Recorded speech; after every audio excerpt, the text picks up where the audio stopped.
अस्सलामुअलैकुम वरहमतुल्लाहि वबरकातुहू। प्यारे बच्चों, कैसे हो आप? अल्हम्दुलिल्लाह हम भी खैरियत से हैं।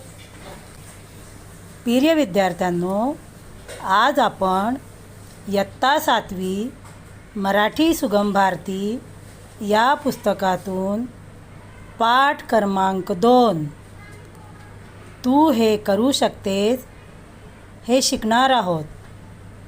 विद्यार्थ्यांनो, प्रस्तुत पाठातील धनंजय नावाचा मुलगा नेहमी दुसऱ्यांना मदत करायचा, पण त्या मदतीच्या मोबदल्यात काहीतरी मिळण्याची अपेक्षा ठेवायच्या। त्याचे हे वागणे कसे चुकीचे आहे हे त्याच्या आजीने व बहिणीने आपल्या वर्तनातून त्याला पटवून दिले।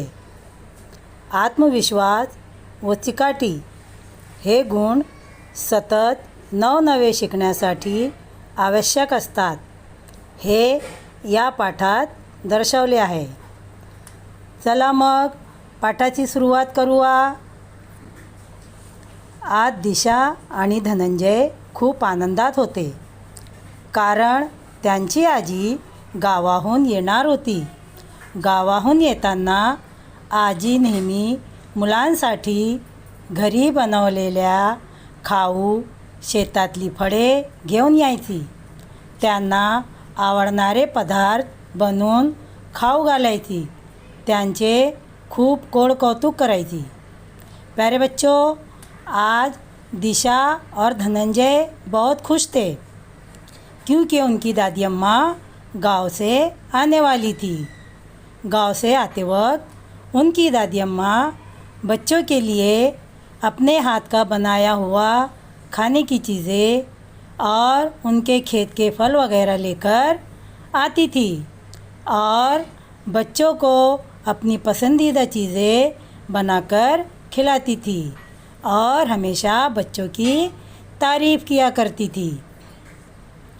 धनंजय अभ्यासात खूप हुशार होता। तो नियमित अभ्यास करायचा, सगळ्या उपक्रमांमध्ये स्पर्धांमध्ये भाग घ्यायचा, वर्गात दिलेले सर्व प्रकल्प पूर्ण करायचा।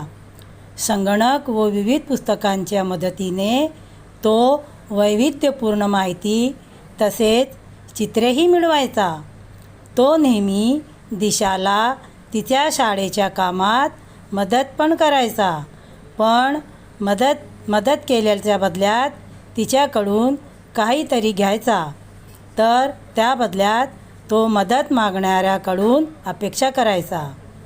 प्यारे बच्चों, धनंजय पढ़ाई में बहुत होशियार था। वो बिला नागा रोज़ाना पढ़ाई करता था। स्कूल की सरगर्मियों में, स्कूल के मुकाबलों में हमेशा हिस्सा लेता था।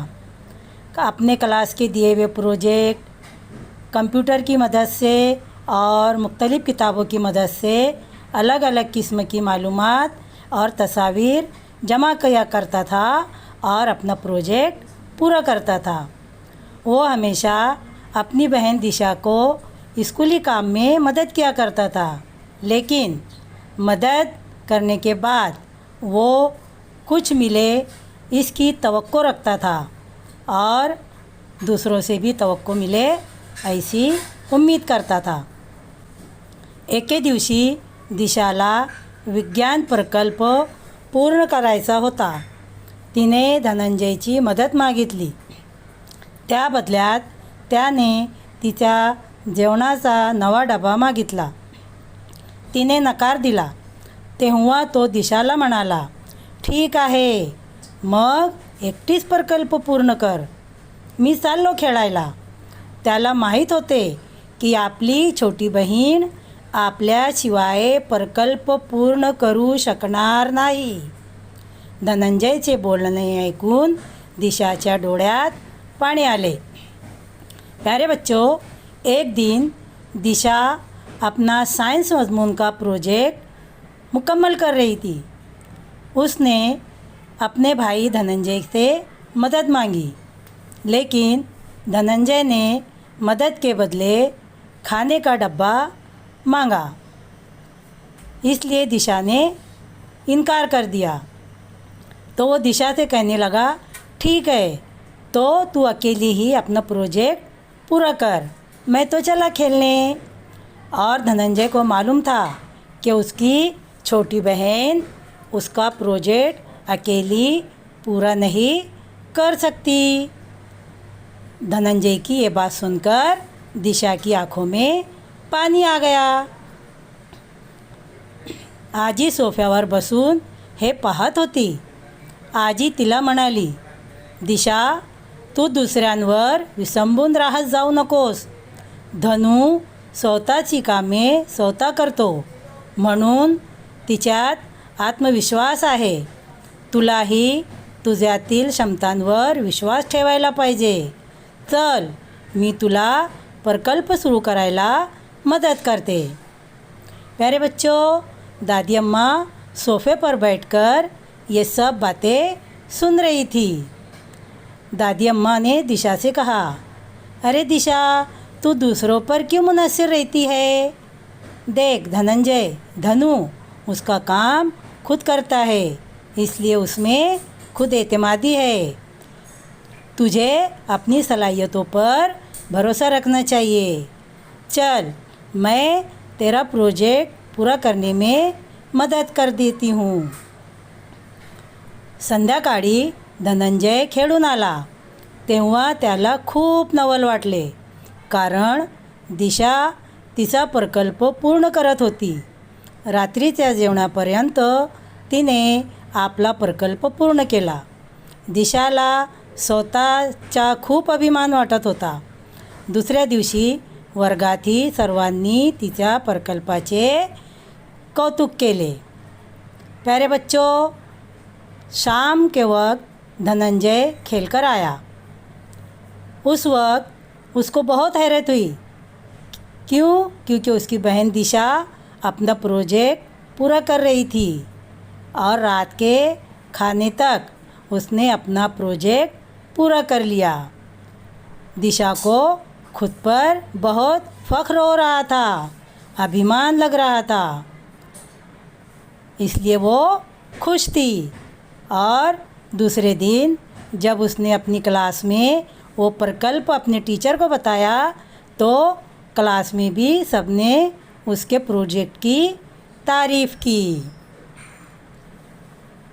तो प्यारे बच्चों, अब हम स्वाध्याय करते हैं. विद्यार्थ्यांनो, दिलेल्या स्वाध्याय आपल्या वहीत लिहून पूर्ण करा. दिलेल्या शब्दांचे विरुद्धार्थी शब्द शोधून लिहा. दुःख, अनियमित, अपूर्ण, होकार, अविश्वास. प्रिय विद्यार्थ्यांनो, या शब्दांचे विरुद्धार्थी शब्द आपण आपल्या पुस्तकात पाहून लिहू शकता. खाली दिलेल्या कंसातील शब्दांचे वापर करून वाक्य पूर्ण लिहा. कंसात शब्द दिलेले आहे: वैविध्यपूर्ण, आत्मविश्वास, कोळकौतुक. पहिला आहे, स्वतःची कामे स्वतः केल्यास आपल्यात डॅश येतो. दुसरा आहे, आजीने नातवंडांचे खूप डॅश केले. तिसरा आहे, आमच्या शाळेत डॅश उपक्रम चालतात. चला मग विद्यार्थ्यांनो, घ्या आपली वही आणि पेन आणि सुरू करा लिहायला. तोपर्यंत जेव्हापर्यंत आपला स्वाध्याय होत नाही तोपर्यंत आपण आपल्या जागेवरून उठू नये.